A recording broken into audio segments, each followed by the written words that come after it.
অস্ট্রেলিয়াতে কমলালেবুর বাগানে কাজের সুবর্ণ সুযোগ।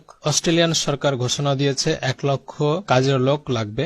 আপনারা বাংলাদেশিরা এই সুযোগটি কাজে লাগাতে পারবেন এবং যারা বাংলাদেশিরা প্রবাসে আছেন, দেশের বাইরে কাজ করছেন, তারাও কিন্তু এই ভিসার জন্য আবেদন করতে পারবেন। এই ভিসা পাওয়ার জন্য আপনাদের কি কি ডকুমেন্ট লাগবে, কিভাবে ভিসা প্রসেসিং করবেন, কতদিন সময় লাগবে, এসব বিষয় নিয়ে বিস্তারিত আলোচনা করব। তো ভিউয়ার্স, আপনাদের দীর্ঘদিনের স্বপ্ন, আপনারা অনেক উন্নত দেশগুলোতে যাবেন, সেখানে গিয়ে সেটেল হবেন, ফ্যামিলি নিয়ে বসবাস করবেন, এটাই কিন্তু আপনাদের সুযোগ। অস্ট্রেলিয়াতে কাজের ভিসায় যেতে পারছেন যেখানে আপনাদের কোন রকম IELTS লাগছে না।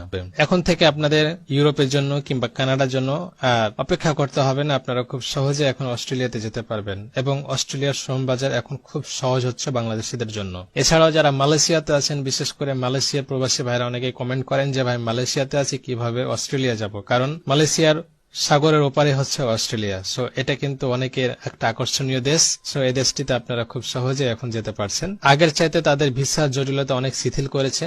সো এটাই কিন্তু আপনাদের একটা সুযোগ। এখন কথা হচ্ছে যে এই ভিসা পাওয়ার জন্য আপনাদের কি কি ডকুমেন্ট লাগবে, কিভাবে প্রসেসিং করবেন এবং কাজটা কেমন হবে, তাই না? তো কাজটা মূলত হবে আপনাদের কমলালেবু বাগানের পরিচর্যা করা, ফল উঠানো এবং দেখাশোনা করা। প্রথমে আপনাদের অস্ট্রেলিয়াতে যাওয়ার পরে কমলালেবুর গাছগুলো রোপণ করতে হবে, অথবা রোপণ করা আছে।